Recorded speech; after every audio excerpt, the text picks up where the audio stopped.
Welcome. Subscribe to AS Foundation, India's leading academy for CA course, and hit the bell icon to get the latest updates. Thank you.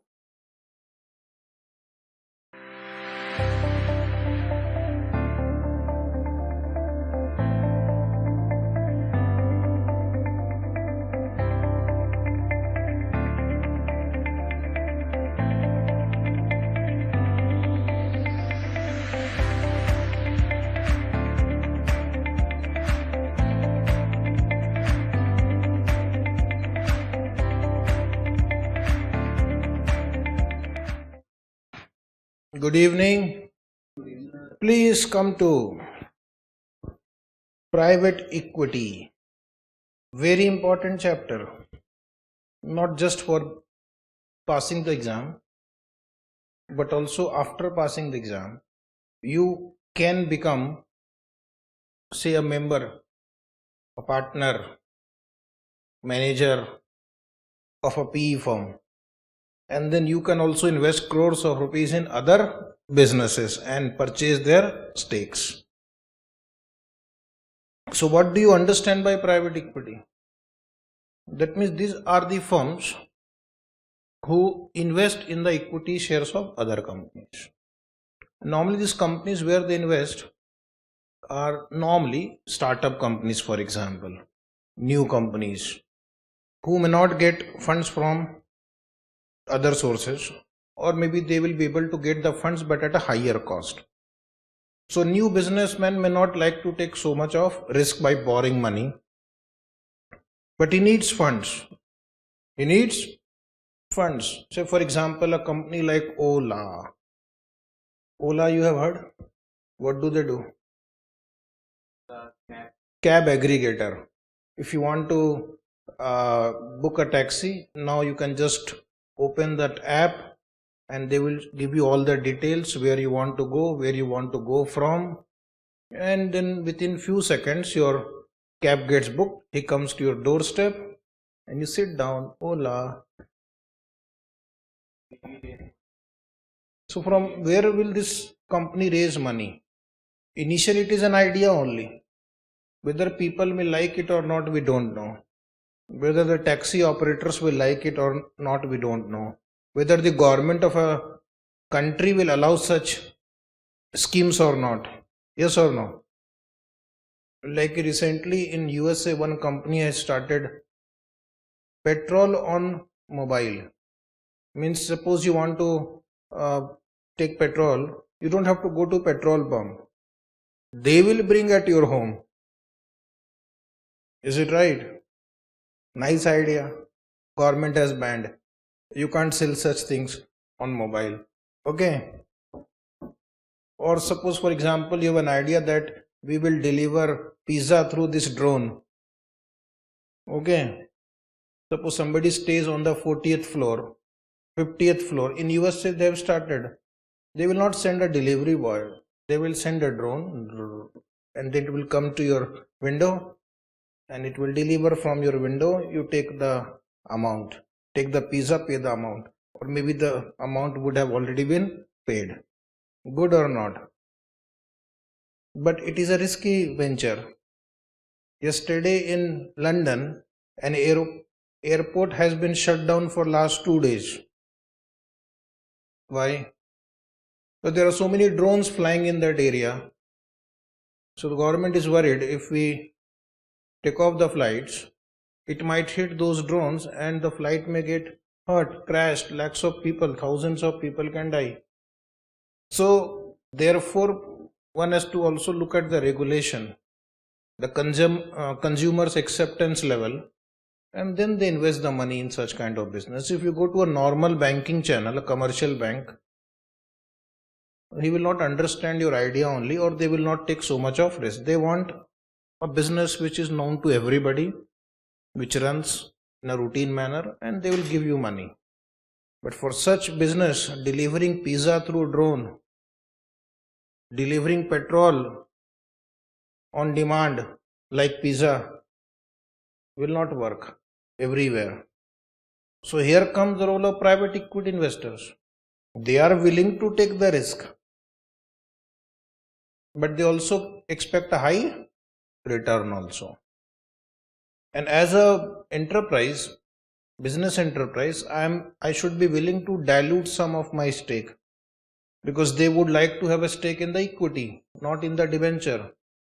And they know that if this business is successful, then we will make a huge return. Say for example, Facebook started in the college dorm, okay, but then in order to scale it up, you need a lot of servers, computers, softwares. So this fellow went from person to person, nobody gave him money. One fine day, some private equity investor gave him some amount, let's say $1 million. And then he started that company, and that $1 million is now worth many $1 million now. It is worth $200+ million now, market value of the shares, if you consider now. So that is the private equity. So what is private equity capital? Is the capital brought in by the private equity firms. In this chapter, we will use the word PE firms or just PE into the enterprise as a part of equity capital, private equity. You can also become private equity party in our firm. You can just bring 100 crore rupees. We will give you 5% share. Okay.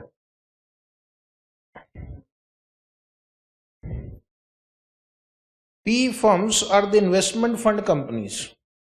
PE firms are investment fund companies. That means it is not just an individual, but generally a firm where all high net worth individuals like you who invest in that PE company.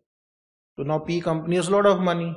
So they can invest in the equity of other companies.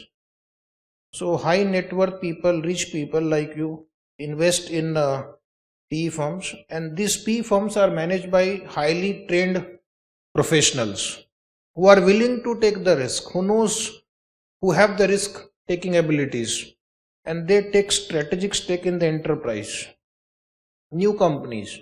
So they will invest in Ghana.com, Savan.com, okay, and like this. But once the enterprise is established as a successful cash generating unit, then they earn a huge amount of return. Is it right? PE firms are, in a broader sense, the long-term investors into the enterprise, and they act like the mentors to the management. What is the meaning of mentor? They guide the management also because they have a lot of experience. Generally, these PE enterprises are run by highly qualified professionals, trained people who understand the business, who have a lot of expertise. Sometimes they have domain expertise also. That means they know software business, they know retailer business, e-tailer business, and accordingly they invest, and they give you a lot of ideas also. There is a basic difference between PE and venture capitalist. Tick mark. If they ask you difference between private equity and venture capitalist, actually sometimes it is very difficult to draw a line that this is PE and this is venture capitalist. But normally venture capitalist, they give the initial seed capital because the business is very risky. And after the venture capitalist exit, then who comes? The private equity investors. They make their money. As long as it is giving a high return, they make their money. And after they exit, the private equity investor may enter into their shoes. So the P would come in post the venture capitalist. A typical example will be a PE firm replacing a VC. In this chapter, VC means venture capital or venture capitalist interested to exit out by repaying off its investment and taking a position in the equity capital of the company. Many times it happens that a VC would exit from business by selling its stake to a private equity investors. Normally, VC takes high risk because they enter into an unknown territory. A business model which never existed. A business model which never existed. They enter into such businesses. And after they are sure that yes, I have made return, huge return, then they will liquidate their investment by selling it to another entity. One of the ways they can liquidate is by selling it to a private equity investor now. Okay. And they have made their money. And they will again look for another highly lucrative business. VCs are not happy with the normal return. Okay. Like CAs are not happy with the normal return. Are you? Are you? Good. If suppose you are also given a salary of 2,50,000 per year, do you accept such job? No. How angrily this person has said no. Correct. You have worked so hard for just 2,50,000. You could have just done BCom from Savitribai Phule Pune University and you would have got more than that. Is it right? So therefore, same thing, same anger in the venture capitalist. I am not here investing for that 8-10% return. We are investing for 50%, 100%, 200% return, 1000% return. Okay, that is their idea. So what is the status of PE firms in India and across the globe? A quick look at the industry overview. PE is the alternative form of investment. Okay, so sometimes they are also called alternative investment, AIF, alternative investment fund. That means it is not a mutual fund. It is not a mutual fund, but it is like a mutual fund. Why it is like a mutual fund? This is suppose PE, private equity firm. So normally only some selected high net worth investors, they are allowed to become the member of this PE. Mutual fund, anybody is welcome. Person with 5,000 rupees is also welcome. These PE firms, they do not allow all these small investors. They will only call for very rich people like you. Minimum ticket size will be say 5 crore rupees, 10 crore rupees. And then they will make you the member of this PE firm. And then as I said, this will be managed by professionals. They will search for companies which have a high potential and then they will take a stake in those startup or emerging sectors. Okay. In order to understand how this PE works, one day I also took a stake in a PE firm. Okay. But don't tell it to others outside the class.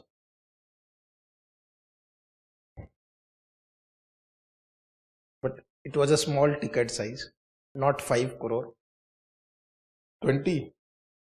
No, I will not tell you. This much is enough. Otherwise, tomorrow you will go and spread rumor about me. But then in order to understand, sometimes we have to take a situation. And then I started understanding that they have invested in this company. Oh, this company I never knew, but it has a potential. Okay. P is the alternative form of investment as compared to publicly traded equity markets. They don't invest in the listed company. What is the charm in listed company? Its value has already gone up wherever it has to go. Now it will not generate to a high return. Where the P investor invests majorly in the startup and emerging sectors. Through strategies like early funding, they will take early stake. You will get the share at a lower price. Like in Facebook, I told you, they got at just say face value. And now the value of those share is in billions of rupees or dollar. Or they will act through they will act like a venture capital or growth capital. Depending upon how the management looks at the organization, the main characteristics is that these investments function on a higher risk to reward model. So if they ask you, following are the characteristics of PE firms. They work on high risk to reward model. True. They invest in startup and emerging enterprises. True. Okay. And in order to amplify the returns, Amplify means further increase the return. PE firm use a leveraged approach of using debt as a funding instrument. Some of them are high risk taker. They borrow money to take a stake in the emerging companies or startup companies, but that is too risky. The PE firm in which I have invested, I don't allow them to borrow money. You just use equity only. Okay. And then after some years, I will get to know how much return I have earned. PE firms target a return based on IRR or the multiple based approach. Multiple based means certain times of the earning. Certain times of earning or certain times of sale, that is called multiple approach. Like for example, you have learned P ratio. Earnings into P ratio is a multiple. Sales into some multiple. Okay. But normally I have seen they target a certain rate of return. Let's say they will target IRR of 25% over a 20-year period, or 10-year period. 20 is too long. 5 to 10-year period. They want that this investment should give me a return of say 25% or 10 times of my investment or 5 times of my investment. The PE industry has grown significantly. In fact, as a student of finance, especially capital market subject, very important. Nowadays, so many new companies which are appearing in the market, all these Ola or Oyo, Flipkart. Now Flipkart is a little old story. Paytm, Swiggy, Zomato, Big Basket, I don't know, Grover, and so many. Now all these are P funded companies where somebody has taken the initial stake and they gave money, and now they have become very successful. Book My Show, okay, something like free charge. So all these ideas have been promoted by some PE firms only. If you also have some idea, you can also think. Delivery of petrol on your mobile. In India, that has not yet started. You can try.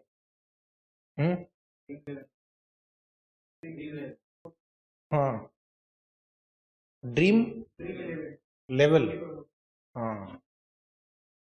Yeah, there are so many now. Or you can supply milk also through pipeline. People will open the tap, milk will flow. That is also an idea. Hai ki nahi? Hello, silent. This was my idea. But in India, people will make a hole in that pipe and take the milk out. The PE industry has grown significantly in the past 3 decades. And over a period of time, PE firms like this are the famous PE firms in foreign country. Bain Capital, Blackstone, you can apply in these firms after you qualify, have grown tremendously, entering successfully into Asian markets also. And they hire MBAs and top ranker CAs. Is it right? So try to come in rank, and then maybe you can try in these 2 firms. You'll get a salary of something, let's say around 80 lakh rupees to start with. Not per month, that is too much, but per annum, 50 lakh to 80 lakh, I think. Because they also have a standard, they will not pay you less than that. There was a temporary setback in the PE industry during the dot-com bubble. Do you remember dot-com bubble? In 2000, around 2000, 2001, many dot-com companies started. Dot-com means this dot-com, that dot-com. And that time it was very new. So many people thought that this website will become very successful. And they paid crores of rupees just to acquire that website. Is it right? But many of these websites failed. Some of them were successful. Yahoo was successful. Hotstar, is it? No, not. Hotmail.com. Sabir Bhatia of India sold it for about 400 crore rupees, that website, to Microsoft. But not everybody was that successful, and many of them failed. Lot of money was eroded. So that is called dot-com bubble. Every next day we find a new website has come and it is promoting some or the other thing, but it did not sustain. But again, after now in last few years, again the P has made a comeback. So many successful business that you see around you are P funded. The growth in the P has also marked increased in regulation in both US and Europe also. So of course money is invested wherever, law will also be there. So in USA, what they have done in order to regulate the P industry, has enacted one law called FATCA. FATCA. If you remove FAT and CA, FATCA, Foreign Account Tax Compliance Act, and the Alternative Investment Fund Managers Directive, AIF, as I said, because they give you another investment opportunity, another area where you can invest. Directive to greater transparency in the working of P, because P was not a very regulated sector earlier. So now in USA they have brought laws for regulating P industry also. Table will give you a quick idea how the P industries have performed in the last few years. At least all this data of year 2016 taken from your ICI material only, which they have taken from some other source. Okay, so if you look at these deals, some of the deals are of huge numbers. Like first deal, 15,000 million USD. At the top it is written deal size in million, not just 15,000 USD. And who are the investors? Apollo Global Management, etc. Then there is a Supercell. It was 8,600 million USD deal, and it was the investor was AV Capital, City Capital, etc., etc., and it was brought from some other company called SoftBank. It is in Japan. Okay, it is the telecom giant of Japan, but they also are investors. SoftBank. Okay, it's not a bank. It is not a bank. It is a telecom company, and also they have an investment arm. So in India, in Paytm, I think in Flipkart, these are funded by the SoftBank. Okay, it was earlier headed by one Indian only, Nikesh Arora, but then there was a tussle between Nikesh Arora and the chairman. His name is Sun. So then Nikesh Arora resigned. Nikesh Arora was getting a salary of something around say 55 crore rupees. Oh, if I work for 1 year, rest of the life I will just take retirement only. So that is SoftBank. Recently they had come out with one public issue also, which flopped. But it was the second largest public issue in the world. So much money they have raised, because they invest now all over the world in all the upcoming sectors. Just for your information. So this is a table. You don't have to remember this table. They will not ask you anything. It is just to give you a feeler of the P industry. And the data is too old also now. So P industry in India also has started gaining momentum.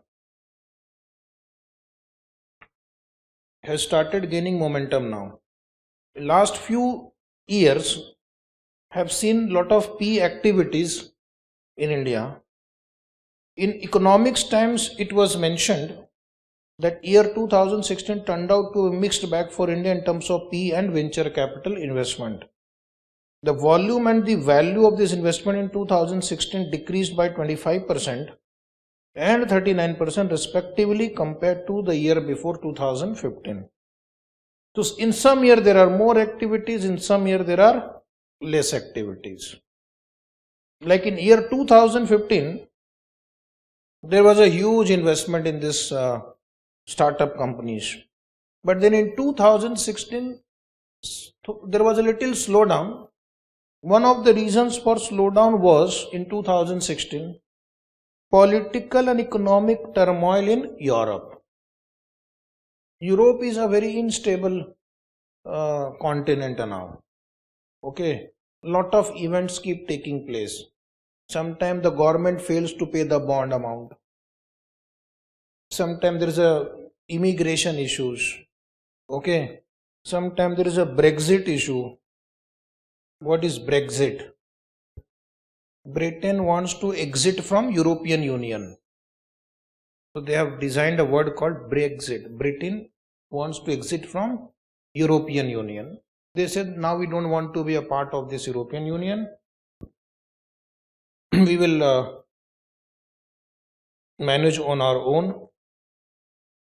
We'll manage on our own. Okay. So that will have lot of side effects. It will affect the employment in European countries. It will affect the exchange rate in European countries. It will affect a lot of benefits which these Europeans were enjoying or the Britishers were enjoying. And since Europe is a interlinked country, world is integrated, even other countries might get affected. So that is the effect of Brexit. There was a referendum conducted in Britain. Those who want to say exit, say yes. Those who want to say don't exit, say no. And it was like everybody was voting. That is a referendum. Okay. So when the general public takes some major decision on behalf of the country, it is a referendum. For your information, 51% voted for yes and 48.5% voted for no. So it was such a close referendum. But 51% said yes. So they had no option but to go to the European Union and say we want to quit. But then they have to get parliamentary approval also. In parliament now the situation is reverse. Majority of the parliament are saying no, we should not exit from the European Union. So again, it's a very state of confusion. Whether they will exit or whether they will not exit, and if they exit, what kind of terms and condition will be there under exit. So that will be a things to watch for in the next few years, right? So that was about Brexit. But because Brexit is happening, other countries also have to take their position accordingly. It may affect the Indians also. They may not get jobs in European countries. Okay. They may get more jobs in European countries. They may not be allowed to study in UK or other European countries. Something like this. Anything is possible. Now what will be the final outcome? We don't know. Then oil prices in this period was rising. It had crossed $100 per barrel, which now is around 35-40. And there was an increased risk premium for technology or internet sector investment. So during this 2016, there was a little slowdown in private funding. So now let us come to venture capital. What is venture capital? As you have studied in intermediate syllabus also, there is a chapter sources of finance. Okay, where you are taught something about venture capital. As the name suggests, venture capital, risk capital. They are investing in a risky business, untried business, untested business. So if you have to say what is venture capital, it is an investment in a risky, untried and untested business.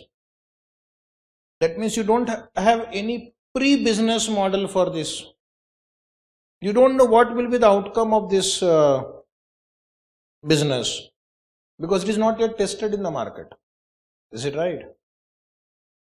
Therefore, if you go to borrow money from a bank or from other investor, they will ask you, I have never heard of such idea. Is it right? Sabir Bhatia in 1995, he said, I will launch one email facility which was called hotmail.com. But in 1995,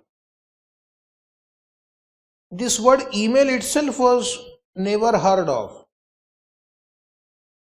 There was nothing like email. Okay. Now, if you go and try to explain to a routine banker that there will be an email, he will not understand.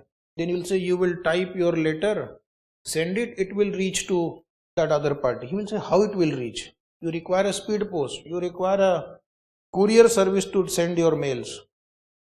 You tell him no, it will happen, but he is not willing to agree.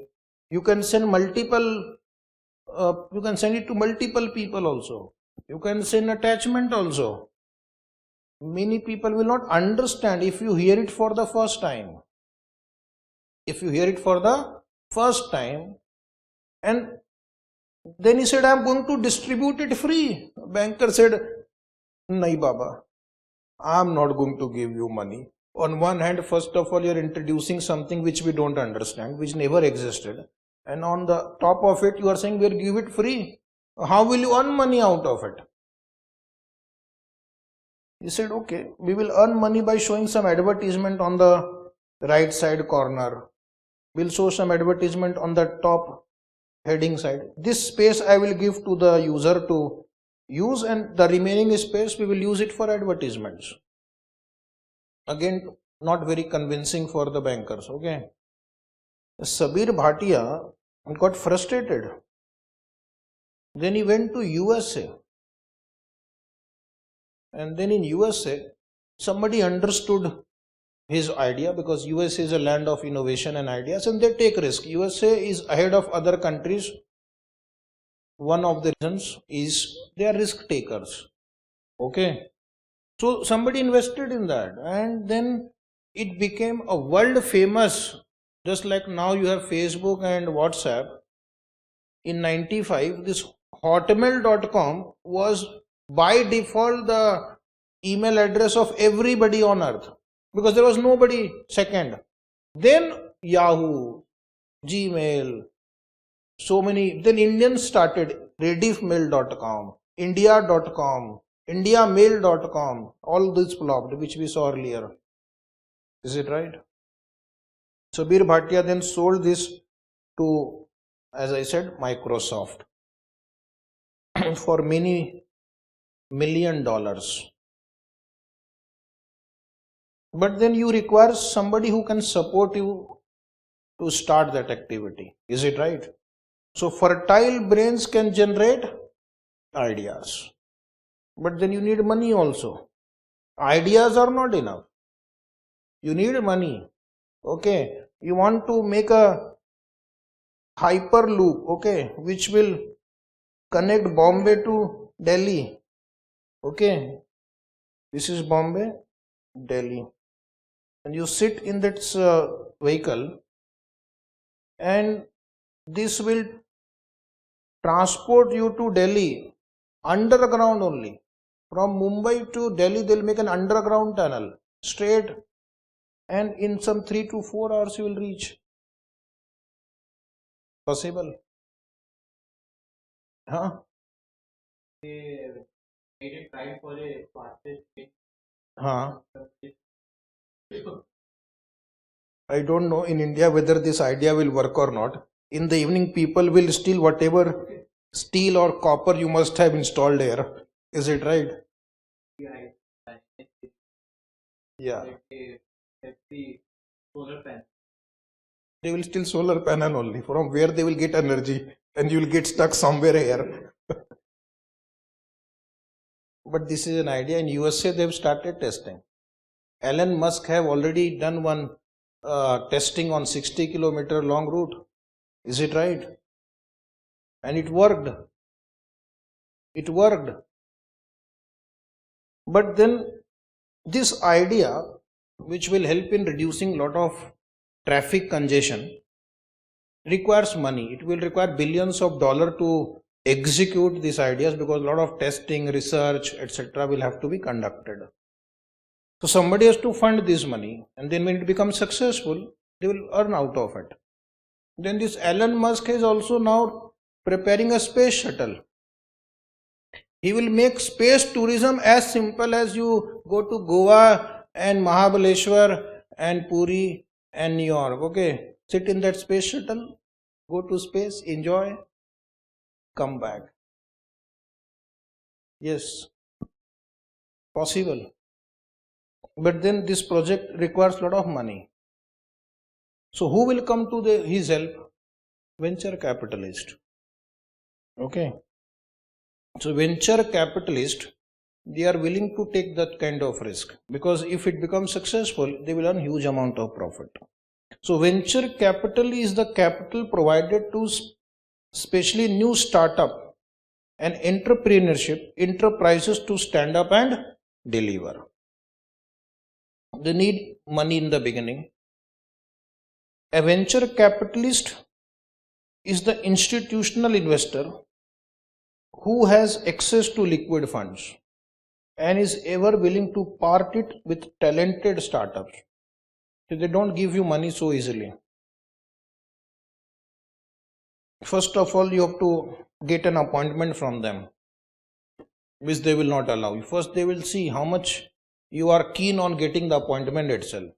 So you have to send them a lot of email, presentation, YouTube link, videos. Okay. And maybe then they will say, okay, we'll allow you 5 minutes to present. Sometimes they say, we'll give you only 10 minutes to present. If within 10 minutes you can convince us that this is something which might work, then we'll talk further. Otherwise, you can pack your bag and leave. As simple as this. And then within 10 minutes, you have to convince them. And if they like the idea, then they will talk to you further. And innovative enterprises that require that extra bit of hand-holding. So young entrepreneurs require hand-holding. Hand-holding means they need some money in the beginning, because they need to buy machines, furniture, computers, softwares. Okay, they need to hire some people. So there the venture capitalists come. If you have seen that movie Jobs, which is on life of Steve Jobs, okay, you will see how much struggle he has to undergo in the very beginning to sell a computer. Okay, he has to hire this from this party, assemble it in his garage or something, take the help of his friend who had some idea how to assemble those, whatever you call it, transistors or something, and then somebody then gave him some money. So he got an order of 200 computers. It worked. 1,000 computer. It worked. And then it became a big company like Apple. So you can watch this movie. It comes on some English channel sometimes. Or you can download it through you. All of you know where to download from. You know more than me. Some sites, free sites. Torrent. I don't know. My knowledge is little poor. Selection criteria. How do they select the companies? Evaluation of the startup. That takes a lot of time. They understand the business. Then they will also study the background of the promoters. They will do a lot of research on you. Before they put their money, before they open their purse, they will do a lot of background check of the promoters. His educational qualification. You may say, I am a chartered accountant. They will contact ICI and they will really check your degree. Okay, so they will check all your information that you have given. They will go to police also to check whether this fellow has any criminal record or not. They will go to the bank to say, check what is his transaction record. Credit history they will check. After that, they will see what is the vision of the promoter, and of course they will see how much they can invest, how much efforts they can put. Because such business model requires a lot of vision of the promoter and zeal to execute it. Okay, and the promoter should be willing to work like almost 24/7 to execute their ideas. Some of the most successful ideas in the new age world would have got the momentum and the trajectory All but thanks to the venture funds. That means they are saying if venture funds was not there, some of the world class ideas would not have seen the light of the day. Like this WhatsApp, you may have read it somewhere that it was started in a small garage only by just 2-3 people. Okay. Then there is a company Spotify, which I don't know much about this company.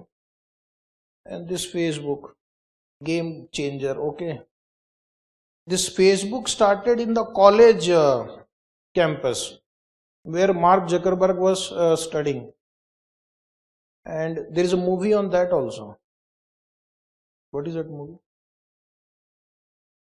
I think so Facebook only probably, but not exactly. Okay. So there they have seen how in the initial year he started in his college and then slowly that became very big company. Okay. The Social Network. The name of the movie is The Social Network. You can watch it. I have the DVD. Original. Now, all had venture capitalists helping them to get the much required capital as well as to get them to get on the big stage of mergers and takeover by large entities. One more strategy they do. They will fund this company, make it very popular. So popular that it becomes threat to other big companies. And then they will sell this small company to a big company at a huge premium. Is it right? So WhatsApp was acquired by Facebook. Both of them are the product of venture capital only. But this WhatsApp company was a little more smart. They sold it to Facebook for something around, which at that time I had done the calculation in Indian rupees, 1 lakh crore rupees, which is sometimes more than the GDP of small countries like Sri Lanka, Nepal, Bhutan, etc. Okay. Sometimes combined together also. 1 lakh crore rupees just for that brand, WhatsApp. Because now WhatsApp has got some, I don't know, some 40 crore or 400 crore users like this. 1 billion is 100 crore. I think the whole of India is using WhatsApp. I have 2 WhatsApp number. Okay. One for friends, one for student. No girlfriend. Nalayak.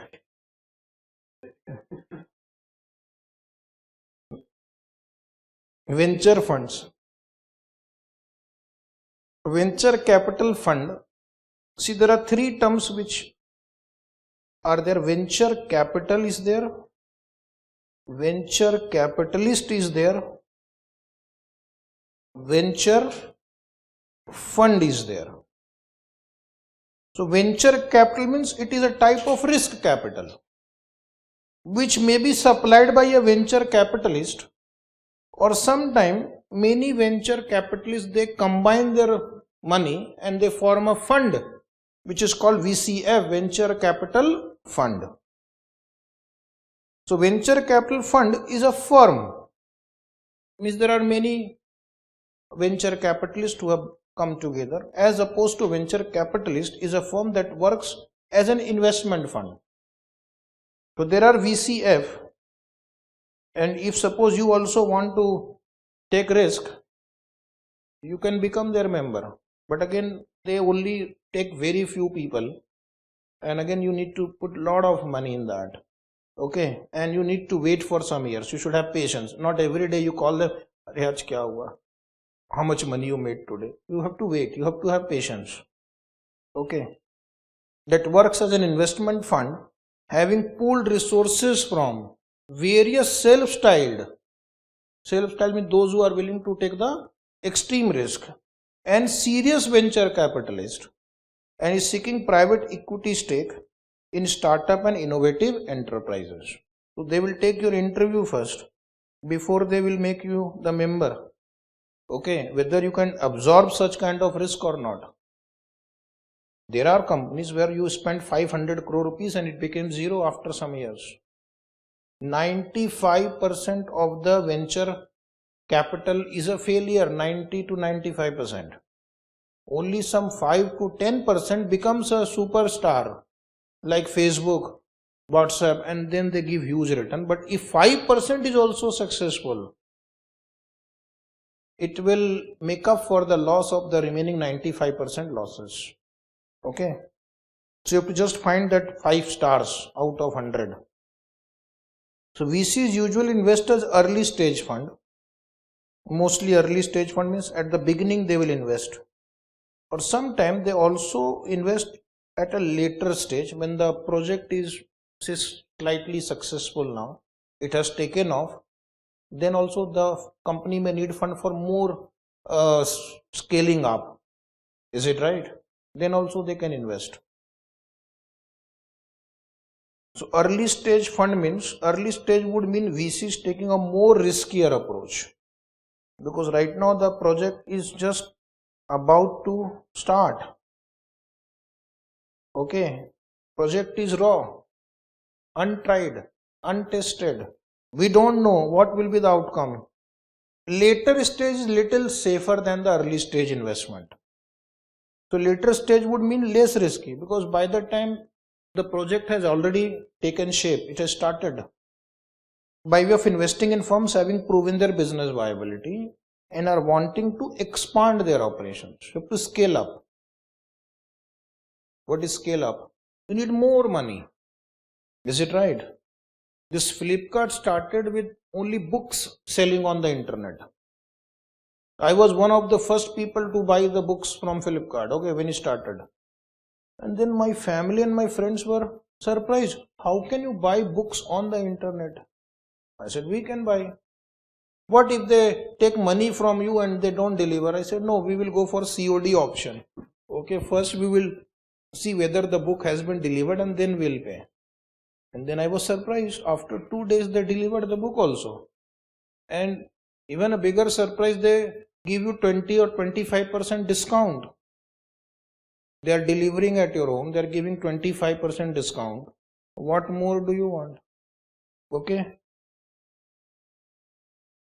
But then this Flipkart needed more money so that they can start other activities also. Grocery also, electronic items also, fashion items also, home items, and therefore they continuously needed money over a period of time.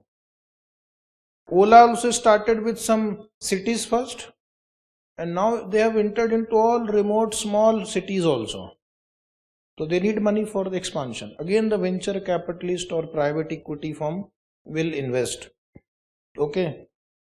Once you are successful, more and more people will come and try to invest in your company. The success lies in investing in an early stage when there is nobody to help you out. So who are the beneficiaries of venture capital funding? Of course, the startup companies, otherwise they will not be able to take off only. Innovative enterprises who are still in the early stage of their growth. Innovative enterprises. Okay.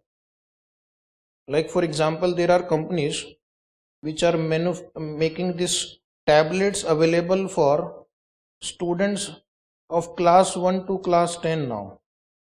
They will record all the lectures in a very innovative manner. Is it right? Not like a usual classroom, using all audio, video, graphs. One innovative company, Baiju. Yes, and there are so many like this. Like in one person came to me, he was giving me this idea. He said, you can also invest in my company. I said, let it be. On the screen, suppose you bring 2 wires only on the screen, then they will give you a reaction which will actually happen in the practical world. It's like in video game, if you do this, this is what happens. So in order to teach physics to a student, if this is the temperature, what will be the reaction? So student can increase the temperature and he will see the reaction, etc. So that level of innovation they have done.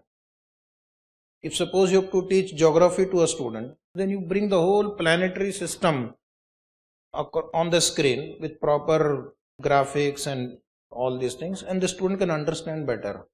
If you have to teach the biology, the whole human body with all things come on a screen with a very nice way of presentation. Okay. So that will be a new idea in the field of education. But then somebody has to be convinced that this idea will work. There will be clients. Third is high risk reward business line, those who are willing to take a risk. And niche business segment, that is where you don't find too many people entering into that area. These are the companies or parties or stakeholders who benefit from venture capital fund. Now, Indian scenario. In Indian scenario, in the last few years, we have seen venture capitalists, especially in the e-commerce segment.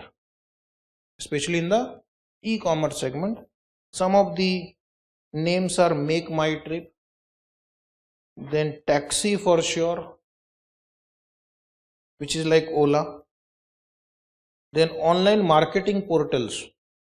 Some of them have got huge funding, like this Book My Show, Mintra, online healthcare segments like Practo, etc. This list is just a small idea. That means you'll get to know that these are the ideas and they have become very successful. Make My Trip has become a listed company in USA now. MMT is a listed company. Now you can book flight tickets from Flipkart also. Achha? The link between Flipkart and Nowadays every site is linked to each other now. Just dial also you can book flight. Database. They sell database. Tell me, I'll go first. They provide data if you want anything. They will provide. That I know some basic about data. Just you could say I want to learn CA, so they will tell you who are the CA institutes in your city. Even they book the appointment. We are also uploaded ourselves on Just and what is your suggestion? They book the appointment also now. Oh, that is another innovation. So it will continue to innovate. Okay. Maybe in the education field, one day the CA will say, I will appear on your behalf only. That is the last stage of innovation.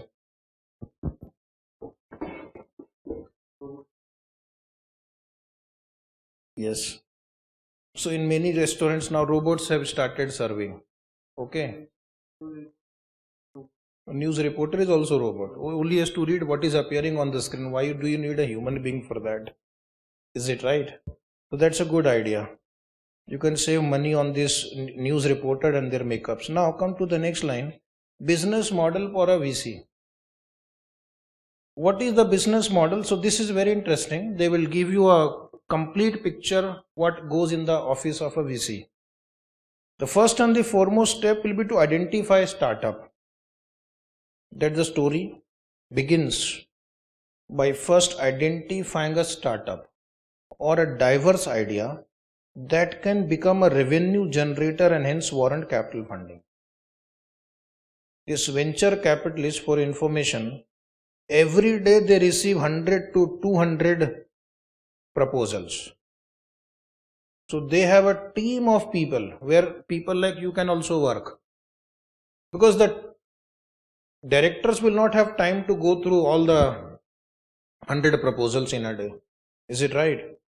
So what they do, they will have a layers of management who will screen your proposal, and then only if something which is worth investing goes to the director level people, and then they go further in that. So every day they receive a lot of business ideas. Okay. But not that they will fund everybody. And this is the toughest part of the job.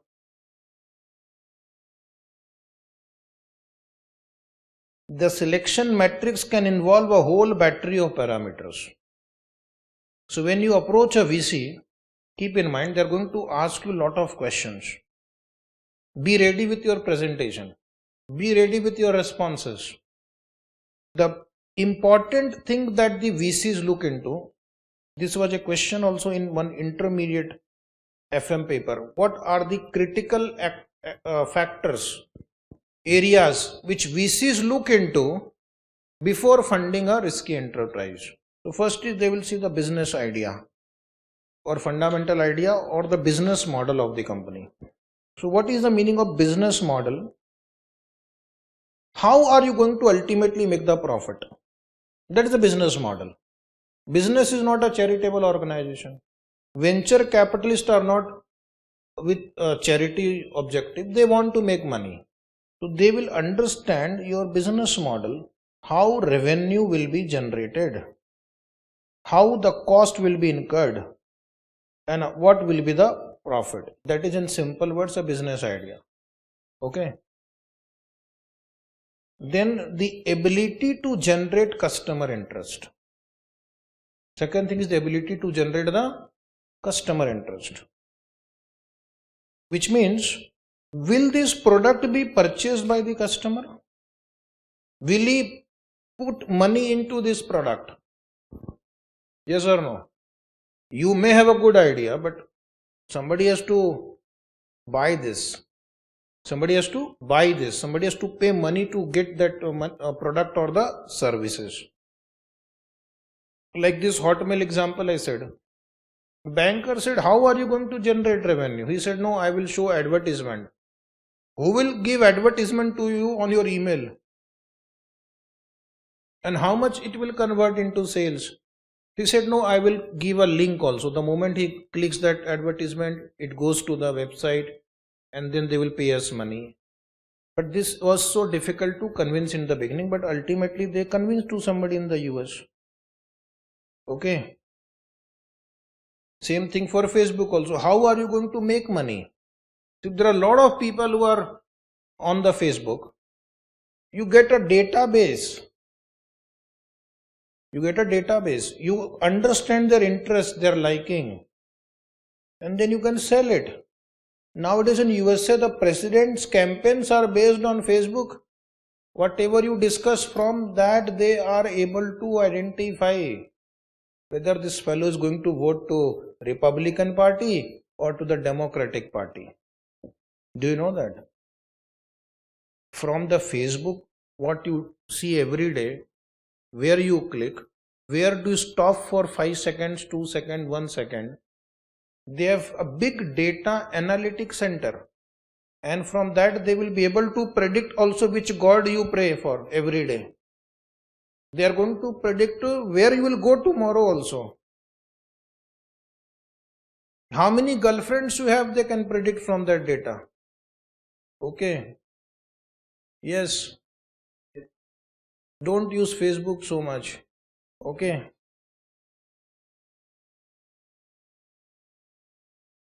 So I only use it for marketing purpose. CA final batch starting on this date. From that, whatever they understand, I don't mind. Okay. So that is the power of Facebook now. Governments buy that data. Companies buy that data. So they will sell data to companies, and then company will be able to understand this person is doing CA. They were able to make out. And then the CA companies will send you advertisement. So in your Facebook, mostly the advertisement of CA classes, Pendrive, CA books will appear more often. But if you're a doctor, then your Facebook on the right side will show most of the things that is related to a doctor. You don't get a CA book if you're a doctor. Vice versa. Have you seen that? No. It happens. Similarly, in your email now, the email data which they have generated over a period of time, they sell it to companies. And then on your email account every day you get a lot of advertisement. Buy this product for this much discount. This, from where do they get your email data? These are selling. Okay. So that has become a business model to generate the data. And the data has become the valuable thing now. So that is customer interest, thereby increasing the possibility of a successful business manifold. Even if the customer doesn't pay, whether he will subscribe to that service free of cost also has an advantage, because then a lot of data is generated. which explains why e-commerce companies in India are able to garner a large share of the VC fund. India is a big country. People like things free of cost. Okay. The moment you charge 5 rupees per month, even on WhatsApp, you'll find that 99% have gone out. And they will search for another where it is free. Okay. But then WhatsApp data they have accumulated so much that they use it for marketing now. They sell it to the businessman. Okay. Then third thing these VCs would see is the break-even point. Obviously, the shorter the time frame, the better. That is, their payback period should be as small as possible. The future prospect, point number 4, the future prospect of the startup to be taken over by a bigger entity. Where do you make money? This I should not tell you because you are young persons right now. But in India, especially and across the world, people are very smart. Okay. What do? Take the story of Flipkart. Two Bansal friends, not brother. People feel they are brothers, only their surnames are same. So two Bansal friends started Flipkart, and for many years it has made losses. It has never made profit so far. But what they have done, they have created a big brand, Flipkart. They have created a customer base, user base, subscriber base of crores of people.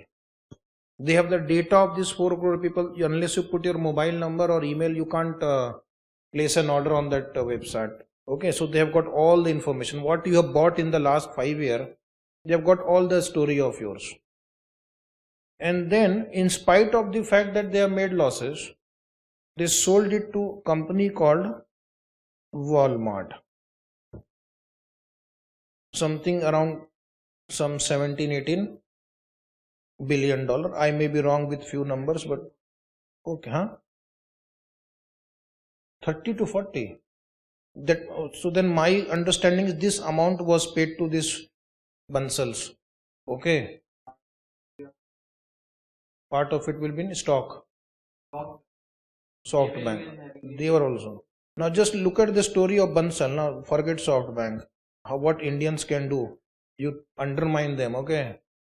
These Bansal brothers got something around 1,000 crore or more than that in their pocket. And now they have gone out of this Flipkart. A loss-making company.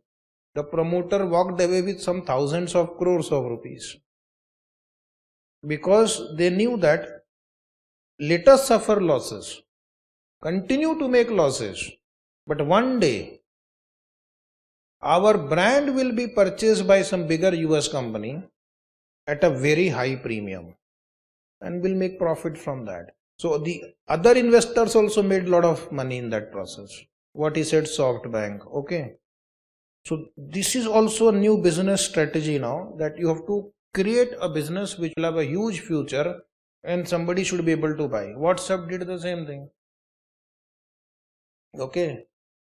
But of course that requires a lot of risk taking abilities, and you are putting the prime time of your life into that kind of activity. If it fails, all your money and all your efforts and all your time has gone. But in India now we have started doing all these activities. Create a brand, sell it, enjoy the money. Apart from the revenue perspective, a smart VC also looks into the possibility of how much can a startup create a brand recall value. It is just like previous point, that whether this will become a very popular brand. When you go to the market, you don't buy the product, you buy the brand. Is it right? So the moment if you have to buy water, packaged drinking water, you don't say, Bhaiya, packaged drinking water dena. Do you say like this? He will not understand only what you have asked. You will say, Bisleri dena. Yes or no? That is the power of brand recall value. If you have to buy biscuit, you will have 2-3 names in your mind. Buy this dena. Parle ji dena, okay, or something like that. And that is the power of a brand, that people start buying that product on their own. If I have to purchase something online, then I will have only few brands in my mind where I can purchase, although it is available on 10-20 other websites also. But then you go to the branded website where you think it is more popular. And once the brand becomes very popular, then they will be able to sell it at a very high price. The prospect of value takeover deal. That is the business model. How these VCs make money. And they've given the example of WhatsApp also, which was sold to Facebook, because WhatsApp has become a very big brand. Okay.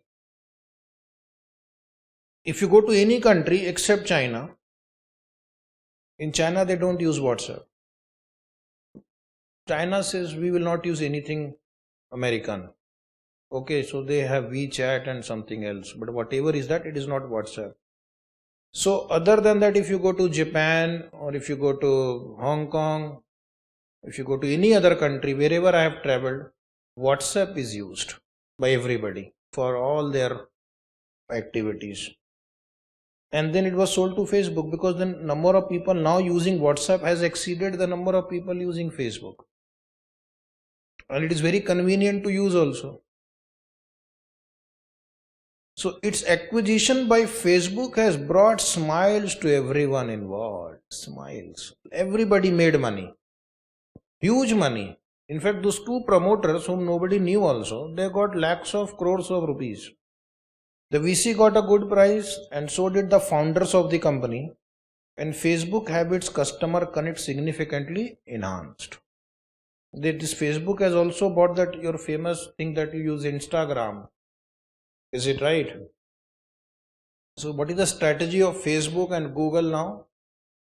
The moment they find any company has become bigger, or is becoming bigger, and it will become a competitor and a threat, so at the early stage they will pay good amount of money and they will buy it. And that it works also for them. Otherwise their own survival will be in danger in future. Okay, because this WhatsApp would have become such a big company, it would have purchased probably Facebook in the coming years. So the next step would be to measure the exact amount of capital to be provided to the venture. So they do all the proper due diligence. Who is the promoter? What is the product? What is the potential? What is the brand recall value? Can we exit by selling it to a bigger party?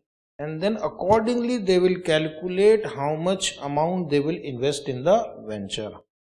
So this is the business model. This would entail the need to check the background of the promoter, business culture, current and future growth prospects, cash flow estimate, break-even point, and the brand value creation. So these are the things VCs look into. Okay. And before you approach VCs, you have to do a lot of homework, because they will not give you so much time for discussion. They don't have time. Every day they are getting hundreds of applications. Okay. They have got a team of 400 people only to scan through those applications and just pick up the few ones for the directors. This whole process can also be called as due diligence process, and finally the VC will make an exhaustive report of the same to justify the decision to finance the venture enterprise or otherwise. So that is, they will do due diligence, and in writing they will keep a record why they have selected a company. And the last step would obviously be the exit point of the VC from the enterprise. Now what they see, I have invested in this company, but I need an exit route also. So that also they will negotiate with the promoter. So normally what they do, they say after 5 years we want the company to be listed on the stock exchange, and then I can sell my stake in the stock exchange and I can exit. Or after 5 years you will purchase my stake, or my stake would be sold to some other PE firm.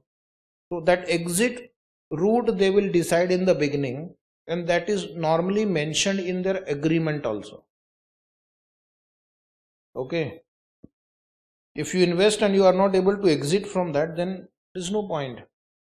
So the primary objective of any VC is to provide funds with a clear-cut time frame for returns on investment. So they are very clear about their activity. We are not here forever. VCs are not there forever.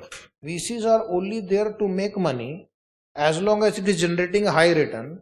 And once the returns becomes normal, tata, bye-bye, we'll go to another company now. Once the desired returns are achieved, VCs exit out of the enterprise either through a stake sellout, they'll sell their stake, or through outright merger with an outside enterprise. They will do something, merger, sale, buyback, whatever, listing, and come out and make money. If you read newspaper continuously, there are a lot of stories where they invested 100 crore, they came out with 500 crore rupees. This SoftBank in Flipkart. Swiggy, yeah. Swiggy is also a big story in India now. Yes, because they are spending a lot of money on advertisements. You are sitting at your home, you want to eat a gulab jamun. So they give an order on Swiggy and the person comes, he eats a gulab jamun also. They say anything you can order on Swiggy. I don't know whether it actually works or not. It works. For a gulab jamun also they deliver. Good. The following is a pictorial representation of the basic VC investment. But that is how those people invest money. Those advertisements must have cost them a lot of money.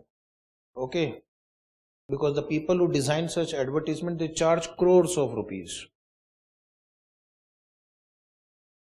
So the summary of our discussion of last half an hour is VCs will identify the startup, do the due diligence, everything that they need to check before they open their purse, then provide the funds in various stages. These stages we have not discussed, that will come later. Stages means everything will not be provided to you in one round. It's round 1, round 2, round 3. Okay. And then afterwards, once they achieve their return target, they will exit. So nowadays the number of time they make investment is called series 1 fund, series 2 fund, series 3 fund. Okay, like this. So that will come in the later part of this chapter. As stated earlier, once the target returns are achieved, the VC would like to exit to realize the gains and move on to the another investment. And then normally if VCs exit, who enters? Private equity may take their place. So private equity means come in. VC will fund typically in the following ways. Tick mark, very important question. They can also ask you the sequence in which the funding is done. Okay. So first is they invest in seed capital. We'll see the meaning. Then they invest in startup capital, early stage funding, interim funding, which is in the form of either bridge finance or mezzanine finance. We'll see what is mezzanine finance. Wait. And expansion funding. So these are the steps. That means seed capital means extremely at the beginning. They don't have the money to buy the machines also. So from that stage.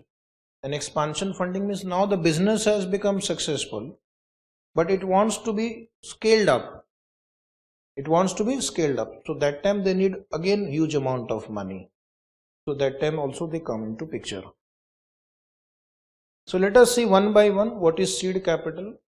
And in the exam they will ask you certainly this question, that what are the different types of funding by VCs. Okay, or what is seed capital? As the name suggests, seed. What is seed? Seed is the beginning. Seed is the beginning, yes or no? If a big tree also begins with a seed only. So it's a beginning capital. Capital given at the very beginning of a business startup. preliminary source of fund to the startup for either acquiring fixed asset. Now they will ask you the question, why seed capital is given? Seed capital is given just to acquire some fixed asset also. They may not have even 5 computers also, or they may not have the necessary machines also. So you get money for buying this basic equipments, computers, machine, depending upon what is that business. They give money so that you can lease out a premise also. You don't have any asset, suppose. They need money to take a premise on rent, buy some equipment, furniture, computer, and such other operational setups. That is called seed capital. Just to make your activity start. You have nothing. So you require an office, or you require a factory, or something where you can do the production, machine, equipment, computer, furniture, some software. They give you money for that. The seed capital is usually limited and just enough to start up to shore up its capital asset. It is just enough where you can start your activity. And in recent time there are incubators, okay, underline, for a true false, fill in the blanks, MCQ, incubators. Now they are specializing in only providing the seed capital. What is their specialization? Seed capital. And then later on what they do, if the business is slightly successful, sell their stake, make money, go out. Who have specialized in this type of funding purely for seed capital and seek to exit out once the other investor find the value. The moment you attract new investor, they will exit. Incubators give a lot of support, training, because ultimately they will make profit only if they can sell their stake. Their strategic investor. They ensure that the business becomes successful, or they are able to generate value in that business. So if required, they will give training to the staff. They will support you in different ways. Incubators are funded from other agencies also. Yes, a lot of like-minded people can. Many agencies are there who give funds to the incubator. Yeah, possible. Because government also wants to promote new ideas. Now government has run out of ideas. So the only way they can promote technological innovation in India is to give the funds to this kind of business enterprises. So government also support. They have agencies, they have special institutions created where they can give the funds for new companies, startup companies. Okay. But again, you need a lot of connections to get money out of it. Obviously. Okay. And you have to have a right approach. So the funding is usually given for the purpose of executing sales order. That is called startup funding. Startup funding is after seed capital. You got the machine, you received an order now. The problem is how to execute that sales order. Because to execute sales order also you need raw material, WIP, okay, and all other things that you need to produce the product. So they give money for that also in terms of product development and sales. And then the startup funding is given for doing sales promotional activities and the like. So you have to know which fund is for which purpose. Match the following question in the exam. Okay. Seed capital for advertisement. Wrong. Seed capital for expansion purpose. So can you do the match the following task also if they ask you? Early stage funding. After the startup funding, you have early stage funding. This is called Series A funding, where the VC provide the funds for setting up of the entire plant. Okay, now the test run is over, pilot run is over. You understood that this idea will work now. It will generate sales. But then you have to make a bigger plant, bigger site, okay, service line, which may also include the infusion of working capital also. And then interim fund. Once the enterprise breaks even, the immediate focus will be on having stable cash flow. So now the businessman is confident, I'll be able to make money. In the meantime, the management may also seek additional capital to ramp up its operation model to full capacity. Now he is confident, so he wants to further expand and reach the full capacity level. He goes to the VC again. And then the VC may either give him bridge loan or mezzanine funding. What is a bridge loan?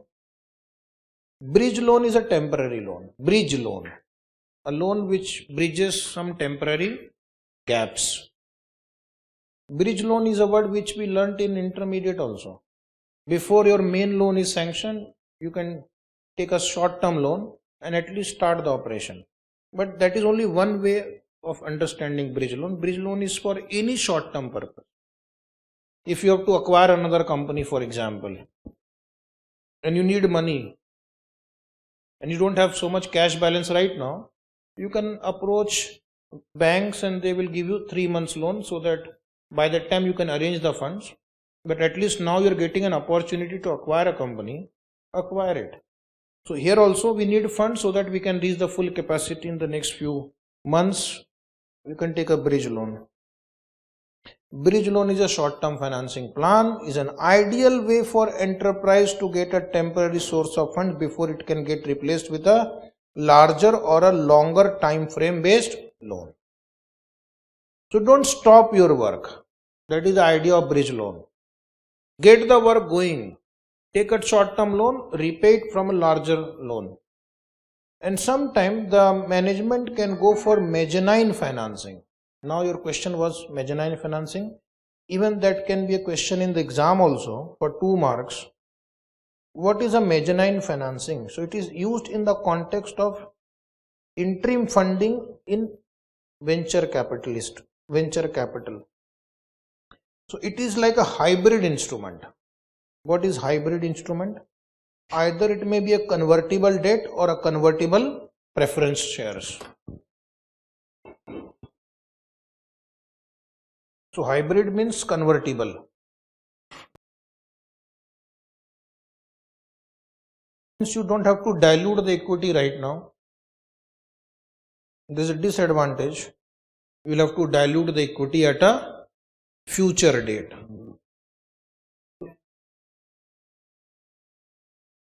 Actually, you can negotiate in any manner nowadays.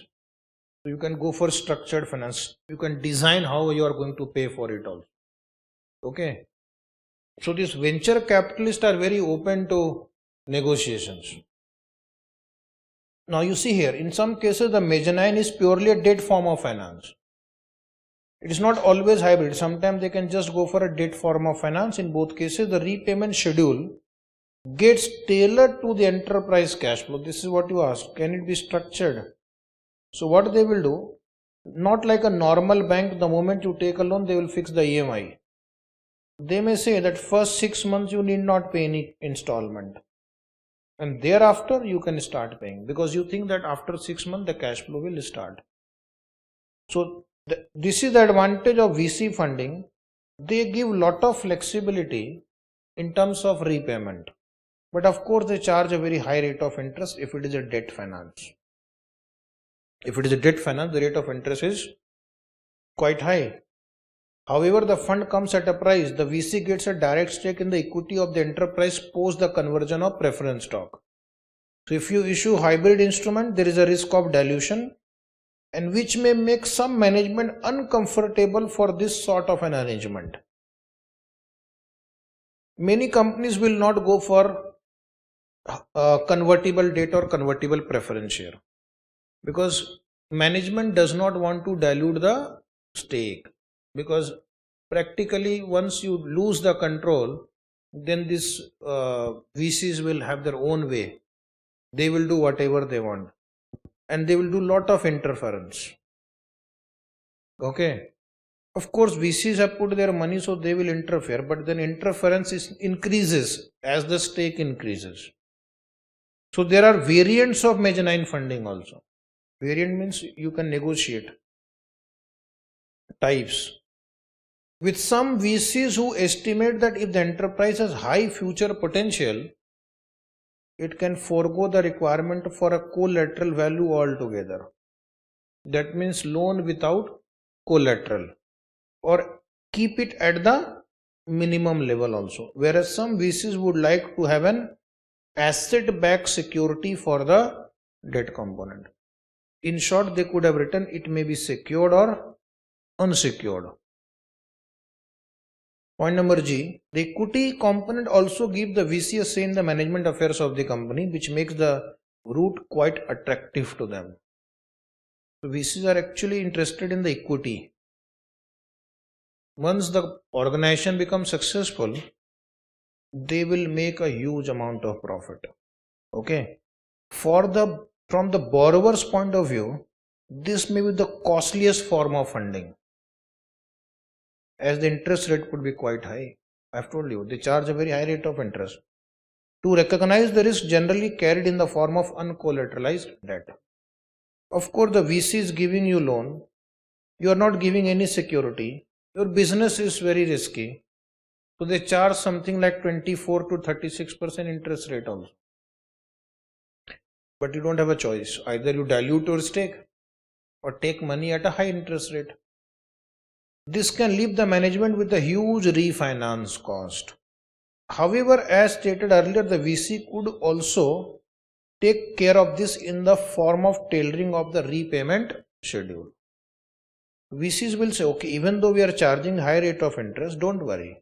You pay as per your convenience. Okay, so that much flexibility they will allow you. They will not insist on early EMIs. They can allow you some moratorium period of 6 months, 1 year, and then you start paying. Of course, interest has to be paid. Your loan amount will increase when you start repaying. By that time, the interest of 1 year will accrue. And the last is expansion funding. In expansion funding, what happens? Now the business has taken shape now. It has become successful. So what will you do now? You would like to scale up, expand, and that time also you require huge amount of money. So that is called expansion funding. Okay. Once the enterprise is running full steam and has managed to create its own space in the market, now it has been a known brand now. In terms of brand recall value, the VC will surely be interested to provide additional funding in terms of long-term finance for future growth prospects. This may also put the enterprise on the block for the potential buyers. Now the enterprise becomes very popular. And then a lot of people would like to have a stake in that company. Big players will also start looking, this is worth acquiring. Especially large size companies who scout for smaller niche enterprises for adding further variety to their developed shelf of products and services. Written in a very sophisticated way by some good author, but it means that the big companies would also like to acquire this company because they know this company has potential, and then they will be able to make huge amount of profit by acquiring this company. It takes a lot of hard work, efforts, energy and time to reach this level. So if you want to cut short that distance, why not to acquire an already successful company? Facebook could have created a WhatsApp like messenger. In fact, they have their own messenger also. But it did not become successful. Why to start from all over again? Why not acquire existing company? Is it right? Replicating a technology companies are not very difficult nowadays. You can also have a website like Amazon, duplicate website, but would you be able to generate so much revenue like them? No. They have spent billions of dollars right now in marketing, promotion, so that more and more people become their customer. Can you do that? No. Acquire Amazon only. But you cannot. It's very expensive now. It's world's second richest company in the world now. Its market capitalization is 800 something dollar. 800 billion dollar. No, I can't.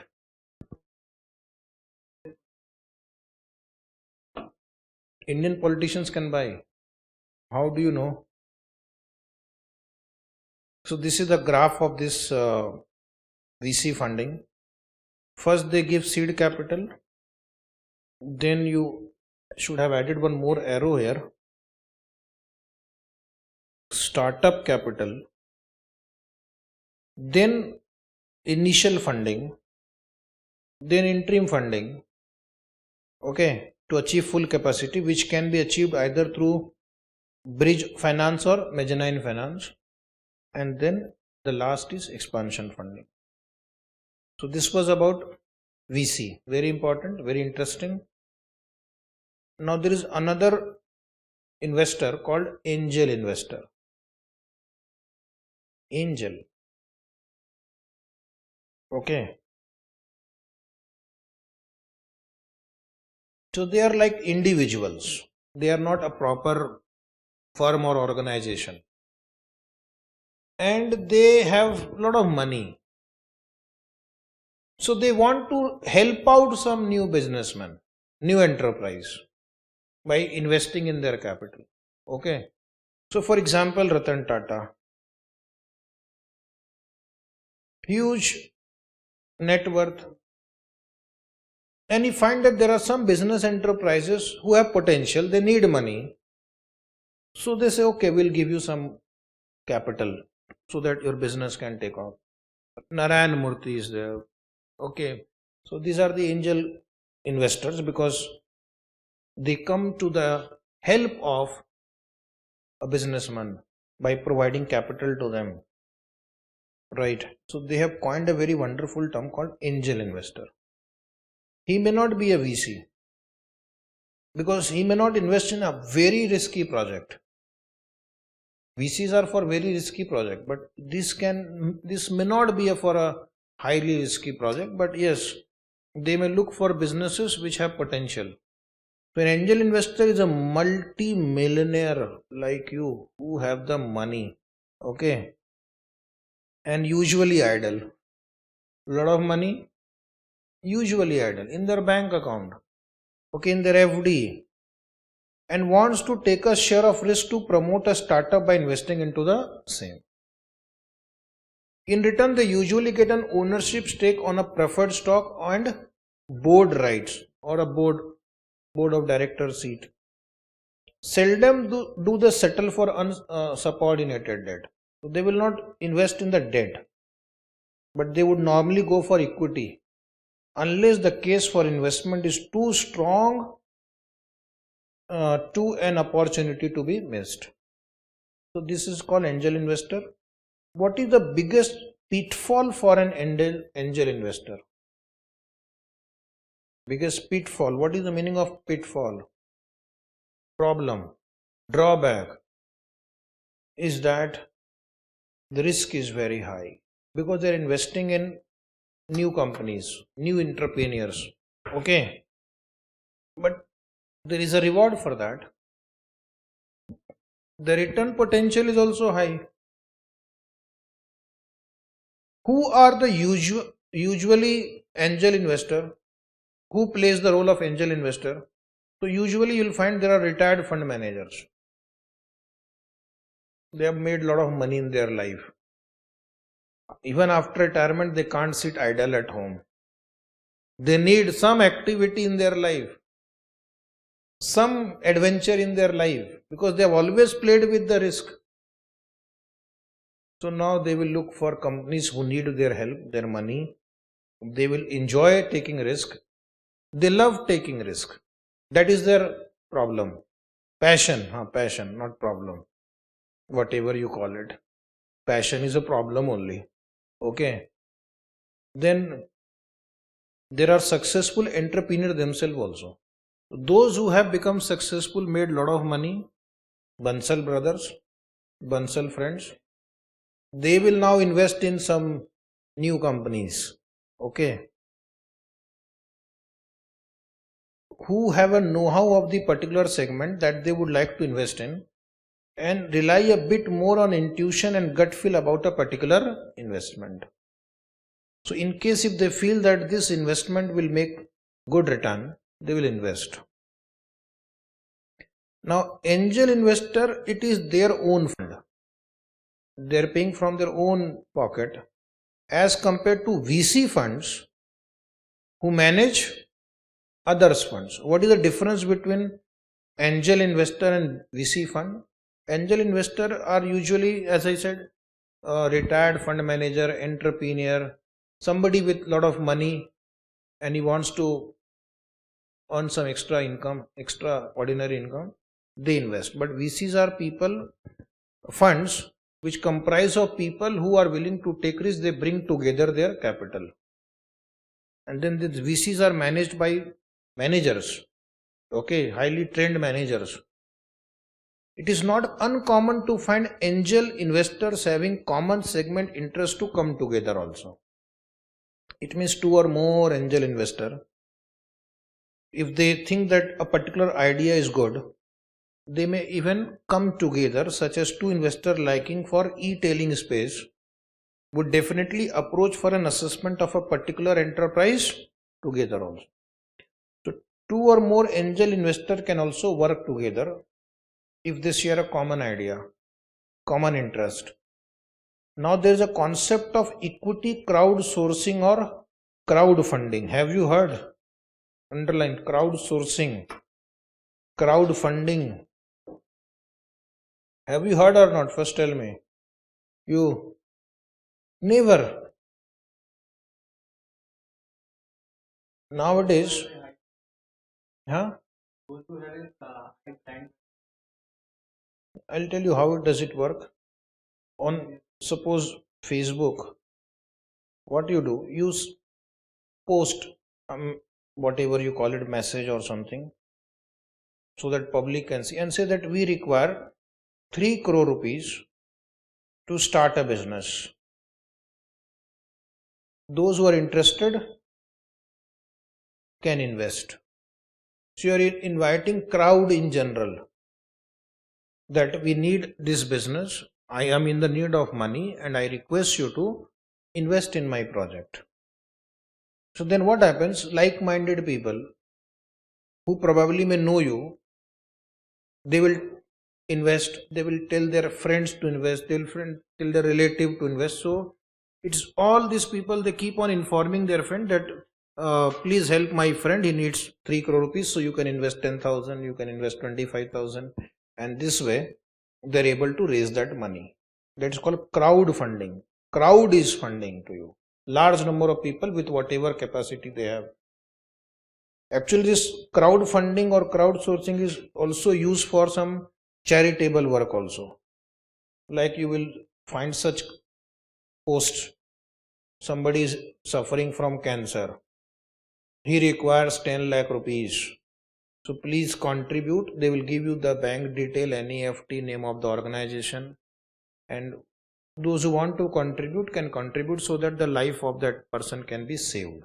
Because they have no other way to raise money. If you go to somebody and ask, I want 5 lakh, 10 lakh, people will not help you. So this method they use and sometimes it works. During flood also, yeah. That means for charitable purpose or for business idea also they can work.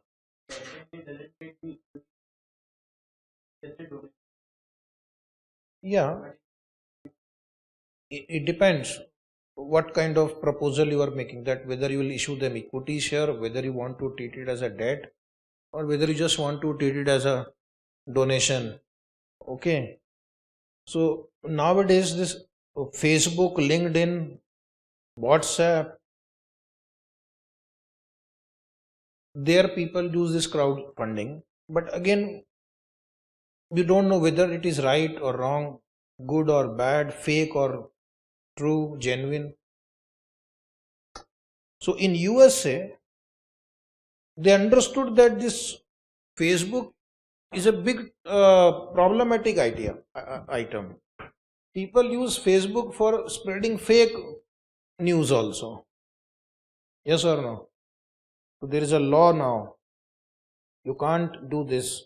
Jobs Act. Which act they have brought? Jobs Act, which is for Jumpstart Our Business Startup Act. Jumpstart Our Business Startup Act, and which has been conditionally adopted by US regulatory authority, which is Security Exchange Commission. And that is to protect the investors. Gullible investors means these are people who are very simple. Okay. They don't think very critically. They are soft-hearted people like me. They say, oh, this person is in need of money. Give him some money. But then these fly-by-night operators, they take money from such soft targets and they run away. So there is a law which is now accepted by the Security Exchange Commission also. In case if you are caught, then they will give you severe penalty. Okay. So be careful. At least my message to all of you, that whenever you come across such request on Facebook, ignore it, because you can't check the genuinity or the fakeness of that idea. Freedom 250 also. Yes. Recently a friend of mine purchased some watch for 299 rupees on website. Then I said, this website does not look to be genuine. He said, how? I said, there is no phone number only. Only you have to pay. Okay. How can you don't provide a contact number only? And the same thing happened. They received the watch, but it was a children watch.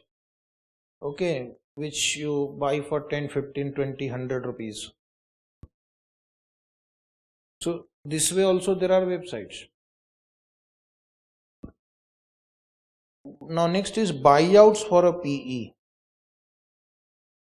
PE want to stay for some years, make money and then exit. That is the business model of all these venture capitalist, angel investor or PE. They are not there forever. As long as they are making money, they are earning good return, they will be there. And many of them want to know how I will exit also. So PE would have a horizon estimate put to its investment. So they have a target period. Usually they are actively assessing for obtaining a good value informally within their business circle. So they keep searching for people who can acquire their stake, at times even a year before the planned exit date, because ultimately your money is involved. So they keep searching for buyers within their inner circles also. They will spread the news that we want to sell this stake. Is anybody interested? Please let us know. So what are the two popular ways of buyout? One is called leverage buyout and one is called management buyout. Now how this leverage buyout will work, see. The increasingly complex nature of commerce and its application have given rise to a new category of strategic investor called PE firm. PE firms are the enterprises who take risk. This means he takes risk. Acquire the same using a clever mix of debt and equity. Many PE firms use equity also to raise money.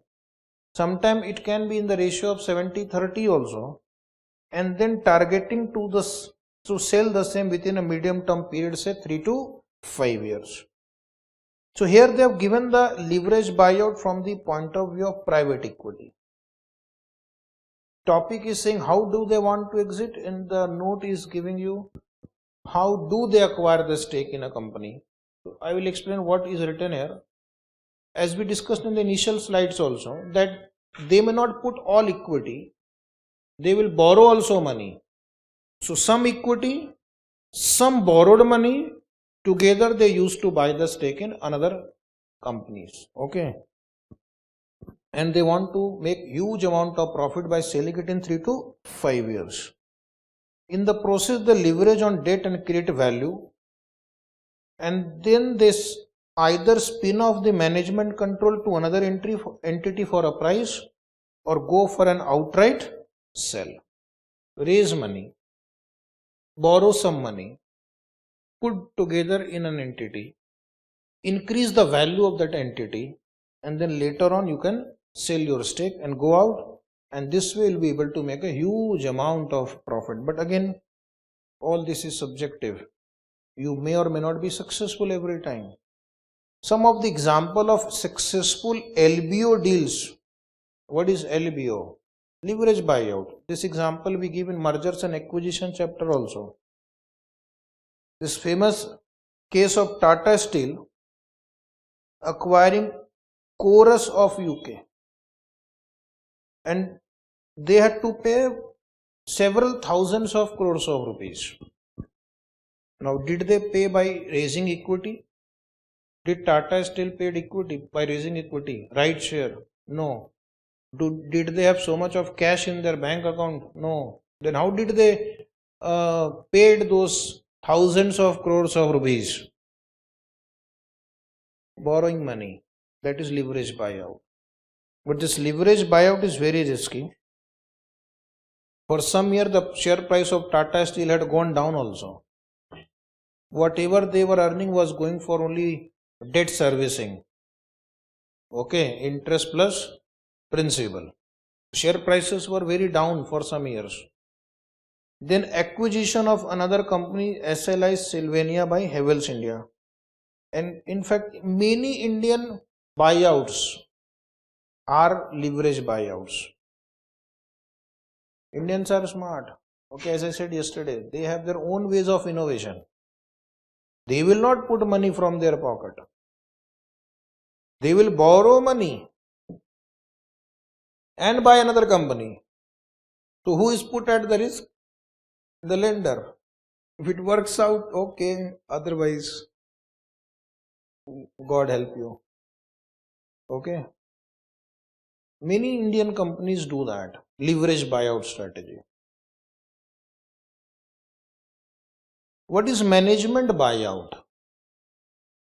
Management acquires the stake from the promoters or from the Ps, investors. Okay. That is called management buyout. The managers themselves purchase the stake of the investors.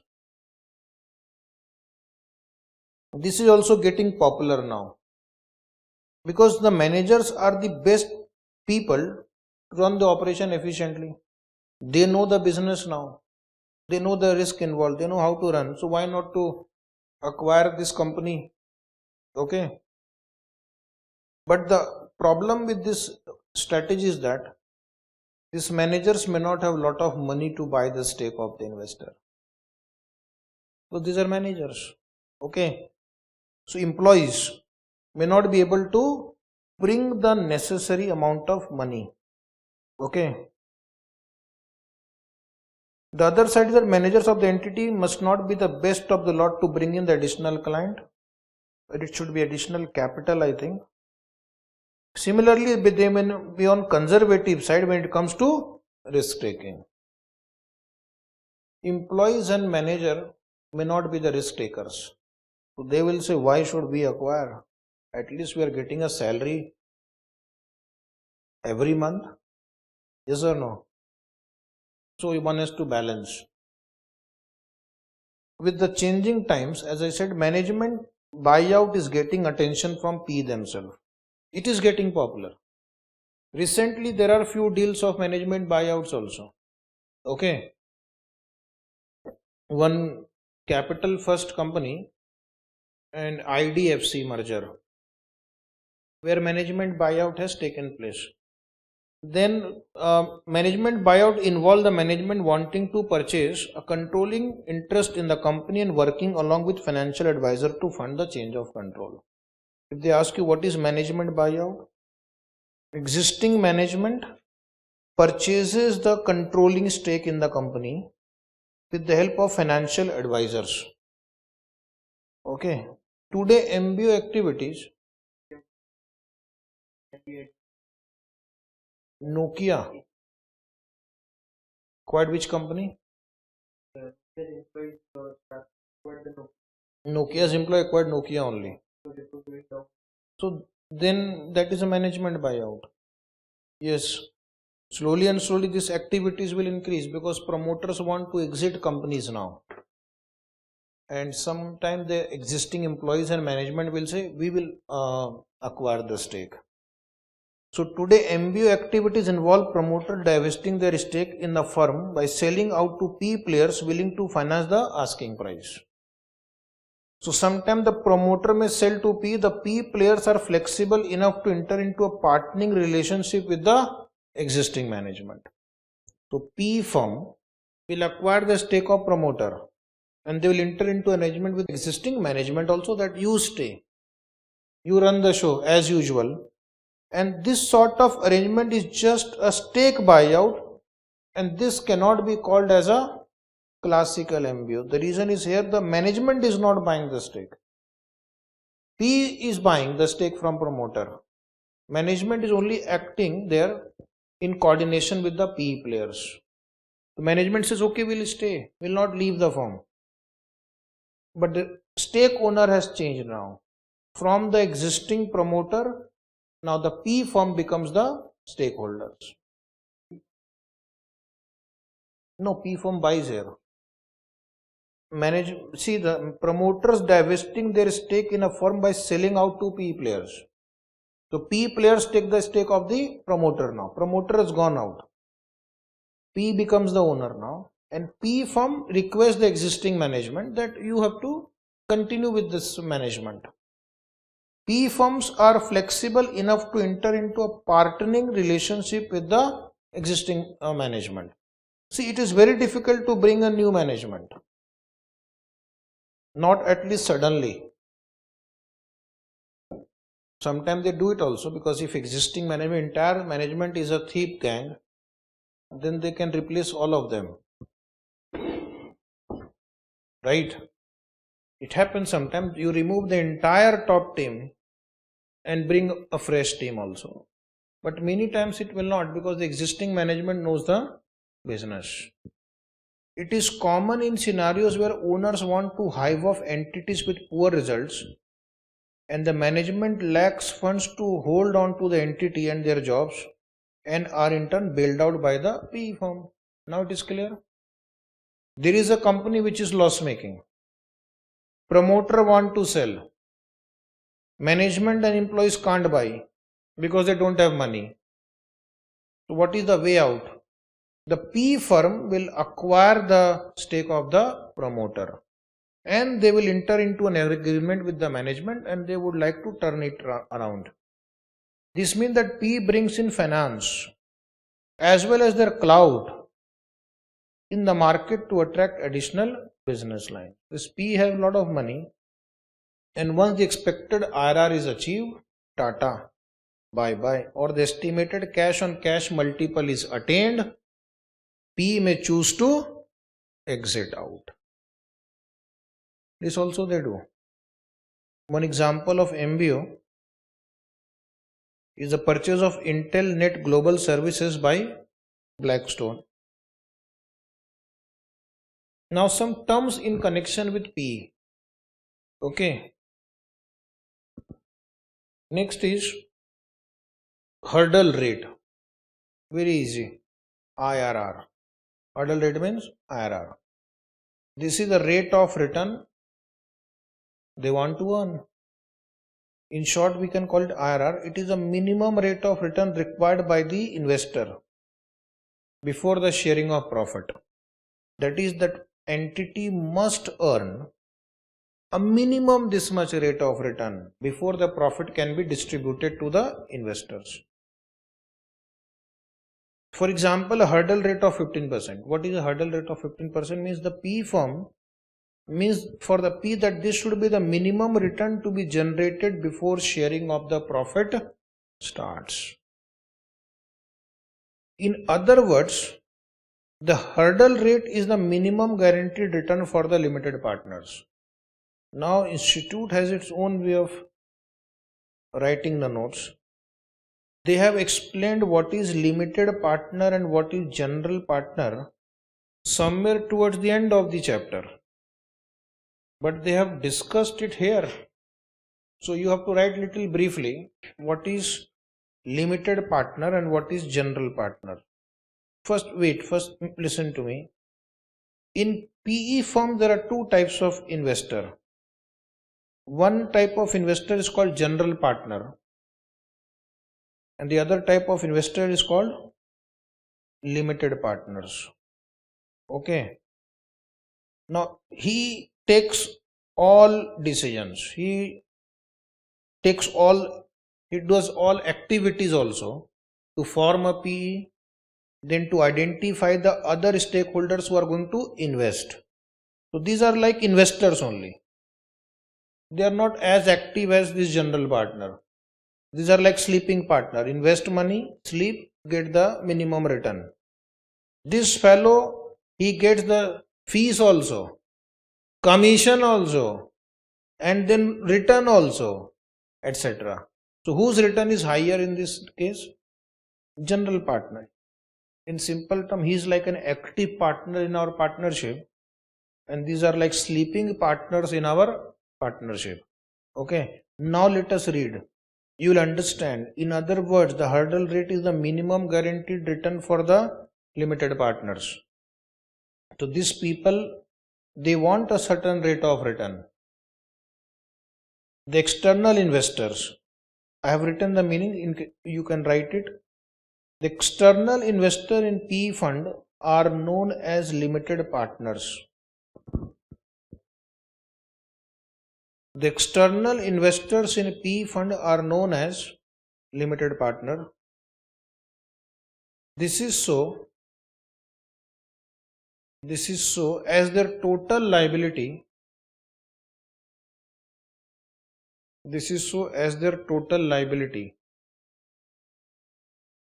is limited to the extent of capital invested. Total liability is limited to the extent of capital invested.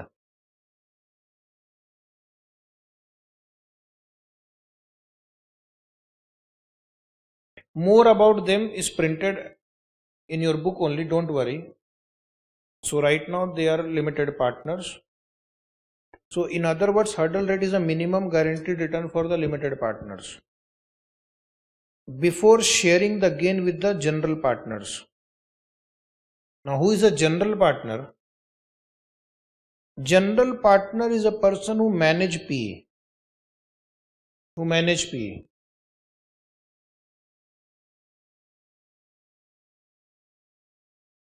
All the decisions for the PE fund are done by GP, general partner, LP, limited partner.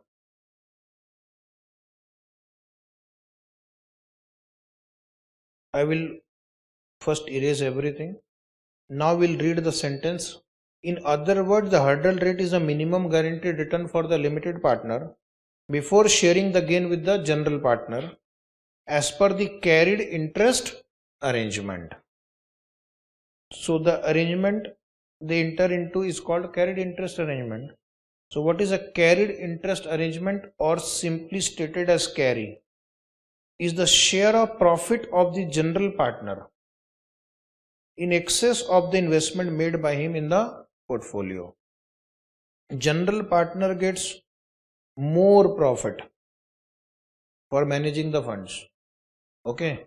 First the limited partners are given their money, whatever is promised, and then this general partner gets the share in the profit. He gets the fees also, commission also, because he is managing the show.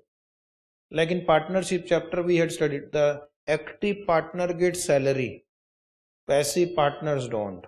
Active partners used to get commission also, passive partners will not. So he is like that only. Now we will continue tomorrow.